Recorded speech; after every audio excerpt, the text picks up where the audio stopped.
గతంలో వైఎస్ జగన్మోహన్ రెడ్డి అధికారంలో ఉన్నప్పుడు జోగి రమేష్ చంద్రబాబు ఇంటి మీదకి వెళ్ళడం మనకి బాగా గుర్తు. మనం చూసాం. అప్పటి నుంచి కూడా నారా లోకేష్ గాని చంద్రబాబు నాయుడు గాని జోగి రమేష్ మీద విపరీతంగా కక్ష కట్టారని, అందువల్లే నకిలీ కుంభకోణం కేసులో, నకిలీ మద్యం కుంభకోణం కేసులో కావాలని జోగి రమేష్ని అరెస్ట్ చేశారంటూ ఆయన భార్య శకుంతల ఆరోపిస్తున్నటువంటి పరిస్థితి ఉంది.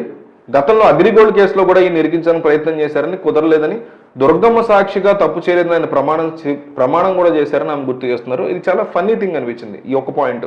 ఆయన సిబిఐ కేసు అయింది నా మీద అన్నాడు జోగి రమేష్. డెఫినెట్లీ నేను అప్రిషియేట్ చేస్తా. అట్లా ఎదుర్కోవాలి ఏదైనా మనం. అంతేగాని దేవుడి మీద ప్రమాణం చేస్తా, గుడికెళ్ళి ప్రమాణం చేస్తా, చర్చికి వెళ్ళి చేస్తా అల్లా మీద, యేసు మీద, దర్గాకి వెళ్ళి చేస్తా అల్లా మీద, ఇదంతా కూడా వెనక్కి వెళ్ళడం అవుతుంది. మన సివిలైజేషన్ నాగరికత నుంచి వెనక్కి వెళ్ళడం. అటవీ మనుషులు ఉంటారు అట్లా. గిరిజన తెగలు అట్లా బతుకుతాయి. గిరిజన తెగలు ఏమన్నా గొడవలు జరిగితే ఎవరైనా అబద్ధం చెప్పారంటే వెళ్ళి దేవుడి మీద ఒట్టేసి నిజమా కాదని అడుగుతారు. ఎందుకంటే రెండో రోజు వాడికి ఏదో జరిగిపోతాడు అబద్ధం చెప్తే అనేటువంటి ఒక మూఢనమ్మకాలు ఇవన్నీ.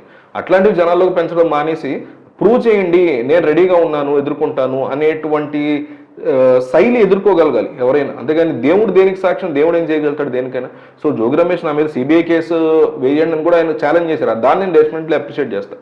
సో కుటుంబం మొత్తాన్ని కావాలని చంద్రబాబు కానీ లోకేష్ కానీ టార్గెట్ చేశారంటూ కూడా ఆమె మాట్లాడడం రీసెంట్గా జరిగింది. అట్లాగే ఈయన యొక్క పిఏ జోగి రమేష్ పిఏ మాట్లాడుతూ, జోగిరాము ఇల్లు ఎక్కడా అని నన్ను ఉదయం పూట అరెస్ట్ చేశారు, దాదాపు గంట సేపు ప్రశ్నించారు, ఆయన రాజకీయ కార్యకలాపాల గురించి నన్ను అడిగారు, జనార్దన్ రావు జోగి రమేష్కి మధ్య ఎలాంటి లావాదేవీలు లేవు, జనార్దన్ రావు టీడీపీ వ్యక్తి, ఇది కావాలని పెట్టిన కేసు, నా దగ్గర నుంచి స్టేట్మెంట్ రికార్డ్ చేసుకున్నారు, ఎప్పుడు పిలిస్తే అప్పుడు రమ్మన్నారు అంటూ కూడా జోగి రమేష్ యొక్క పిఏ రాము చెప్పడం జరిగింది. ఈ రకంగా జోగి రమేష్ యొక్క కేసులో రకరకాల అంశాలు జరుగుతున్నాయి మార్నింగ్ నుంచి.